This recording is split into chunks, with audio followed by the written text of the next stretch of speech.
Bonjour, chers internautes. Bonjour à toutes et à tous. Et bienvenue dans la troisième et dernière partie du premier épisode des Chroniques digitales. Nous avons parlé précédemment du multivers et du voyage dans le temps. Pour conclure, nous allons parler cette fois de l'espace-temps lui-même. Si vous avez loupé les précédentes parties, n'hésitez pas à aller les voir pour ne pas louper d'informations importantes. Nous vous attendrons ici. J'ai remarqué, à travers mes recherches, que parler d'espace-temps n'est en fait que gratter la surface de la théorie de la relativité. Cette théorie beaucoup plus vaste et complexe englobe beaucoup de concepts et il serait probablement trop complexe de tout expliquer, détailler ou citer en une seule fois. Oui, nous pourrons toujours revenir sur les autres théories et idées dans des épisodes ultérieurs. Mais je pense que pour le moment, nous pouvons nous concentrer sur cette idée qui fondamentalement décrit l'existence en elle-même. Attention, il ne faut pas oublier que l'espace-temps est un concept, une représentation mathématique de l'espace et du temps. Deux notions qui sont les faces d'une même pièce, deux versions d'une même entité. Afin de bien définir la notion d'espace-temps, il faut comprendre qu'elle est intimement liée à la relativité restreinte, à l'espace de Minkowski ou encore la relativité générale. Cette partie va être un peu plus technique, donc restons concentrés. Je te laisse faire, Sam. Je vais continuer à compiler les données. Pas de problème. Bien. Tout d'abord, parlons de la relativité restreinte.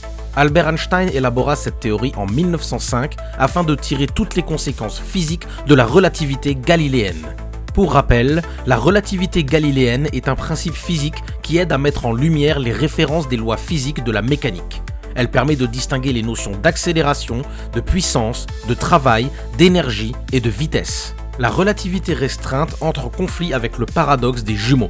Ce paradoxe indique que si deux jumeaux sont nés sur Terre et que l'un d'entre eux fait un aller-retour dans l'espace en fusée à une vitesse proche de celle de la lumière, le phénomène de dilatation des durées va créer une différence temporelle dans la chronologie des jumeaux. C'est comme regarder une étoile au télescope. On regarde techniquement dans le passé, car la lumière de cette étoile a mis beaucoup de temps à nous parvenir et le temps a continué de notre côté. Cette théorie élimine également toute possibilité d'existence d'un temps et de durée absolue dans l'ensemble de l'univers. En ce qui concerne l'espace de Minkowski, on parle ici d'un espace mathématique en 4 dimensions qui modélise l'espace-temps de la relativité restreinte. Henri Poincaré fut le premier à introduire cette idée dans le Mémoire de Palerme le 23 juillet 1905. Ce n'est que 2 ans plus tard qu'Hermann Minkowski publia ses recherches sur ce concept. Ce dernier indiqua que cet espace était soumis aux conditions de la causalité et de la simultanéité suivant le référentiel de l'observateur. Il existe toute une structure algébrique pouvant décrire avec précision le fonctionnement de l'espace Minkowski, mais cela serait beaucoup trop compliqué à mettre en avant ici, alors je vous invite à le découvrir de votre côté. Il est tout de même intéressant de noter que cette structure aide à l'introduction du principe de causalité qui impose que le cours du temps ne peut être rebroussé et que par conséquence, le changement de l'orientation de l'espace tridimensionnel est également impossible. Du côté de la relativité générale, on décrit l'influence de la présence de matière ou d'énergie sur le mouvement des astres tout en tenant compte des principes de la relativité restreinte. Eh oui, comme je l'avais indiqué, toutes ces théories se complètent et sont liées, même si parfois elles se contredisent. C'est là toute la complexité de la science moderne en ce qui concerne le fonctionnement de l'univers. La relativité générale étant une des théories les plus répandues et les plus complexes existantes, nous l'aborderons en détail dans un autre épisode.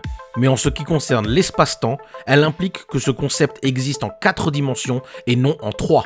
3 pour l'espace et 1 pour le temps.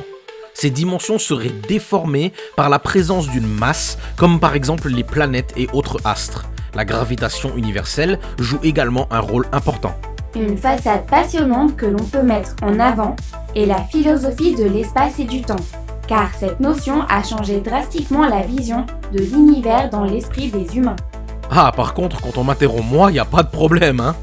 Un souci, Sam ? Non, pas du tout, je t'en prie, continue. Cette branche de la philosophie se concentre principalement sur les problèmes liés au caractère épistémologique et ontologique de l'espace et du temps. En outre, cela signifie les contradictions existantes face à l'étude de la connaissance scientifique ainsi que la métaphysique, autrement dit la définition de l'être. Les Grecs étaient pour la plupart en accord pour rejeter cette notion dans son ensemble. Héraclite affirmait qu'elle violait les principes logiques d'identité.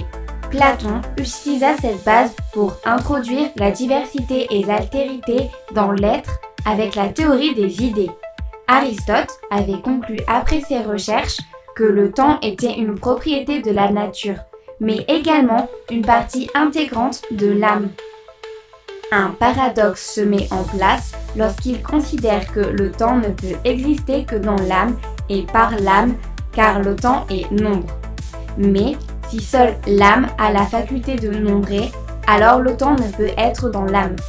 Ceci mène à une conclusion difficile, qui indique que l'être humain, étant doté d'une âme, peut se représenter le temps, mais en contrepartie, le temps peut effectivement être une réalité objective. Les domaines de la philosophie tendent à tirer au plus profond de notre réflexion afin de nous permettre de voir plus loin que ce que la surface nous présente. Il faut cependant bien rester concentré, cela peut vite devenir accablant. Plotin était du même avis qu'Aristote, allant encore plus loin dans ce lien avec l'âme, en indiquant que le temps n'était pour lui qu'un aspect du mouvement et pas un des plus importants. Le philosophe chrétien Saint Augustin poussa encore plus loin cette analyse en liant cette notion aux définitions psychologiques du temps. Ramener le temps aux dimensions de l'homme permet de créer une définition plus terre-à-terre et compréhensible. Il souligna par exemple que le temps ne peut pas avoir d'être car ces différents moments ne peuvent être finis. Le passé n'est plus, le futur n'est pas encore, et le présent, comme un enfant mort-né, ne vient à l'être qu'en cessant d'être, ipso facto. Le passé continuera d'exister dans la mémoire, et le futur existe déjà dans notre attente et nos interprétations. Au final, le temps passe d'un statut de mouvement à un statut d'impression mentale. Sa conclusion fut de dire que pour lui, le temps n'était qu'une distension, mais sans savoir de quoi exactement, même s'il tendait vers l'âme elle-même. La pensée moderne adopte une approche fondamentalement différente en associant la notion d'espace-temps au réalisme et à l'idéalisme.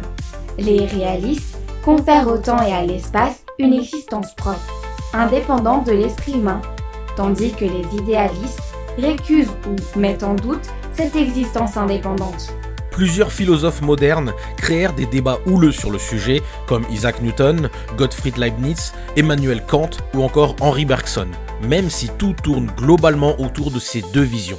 Nous vous laissons le soin de découvrir leurs débats plus en détail de votre côté. Plusieurs autres éléments peuvent être pris en compte dans l'explication de la notion d'espace-temps. Il y a l'intervalle d'espace-temps ou encore la ligne d'univers.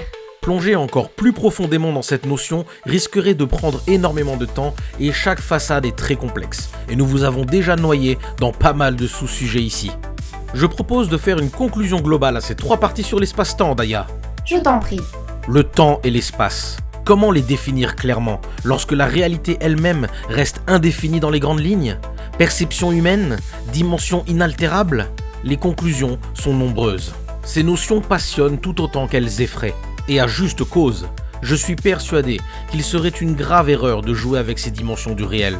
Je pense que dans tous les cas, les résultats seraient désastreux.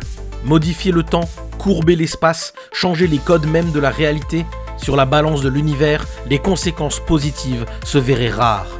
Il est aussi important de souligner que la vision de chacun peut varier en fonction des croyances et de l'éducation. Et tant que ces théories ne seront pas prouvées, il n'y aura pas de bonne réponse. Le voyage dans le temps, les mondes parallèles, je suis d'avis de concentrer ces idées dans la création ludique, dans la narration. On peut s'en servir et la modifier à souhait sans danger, tout en émerveillant les esprits. Que dire de plus ? C'est ainsi que s'achève ce premier épisode, long de 3 parties, sur les théories de l'espace-temps. Un premier thème fascinant et révélateur dans son contenu, si je puis dire. Ne vous inquiétez pas, les prochains épisodes seront plus courts, plus concentrés et moins complexes. Mais en attendant, nous vous remercions chaleureusement d'avoir suivi ces épisodes jusqu'au bout. N'hésitez pas à nous dire ce que vous en pensez dans les commentaires, nous avons hâte de vous lire. Merci à tous pour votre attention. Mais d'y voir, Sam, tu as déjà choisi les prochains thèmes ? Oui, j'ai déjà une belle liste de prêtes. Pourquoi ? De quoi va-t-on parler ensuite ? Oh, eh bien, je ne voudrais pas gâcher la surprise alors. Pourquoi ne pas faire une petite énigme ? Innovant. Je valide.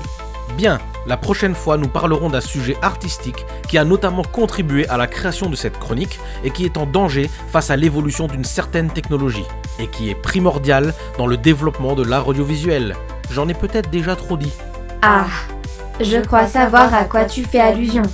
Eh bien, crois-moi, je veux en avoir des choses à dire là-dessus.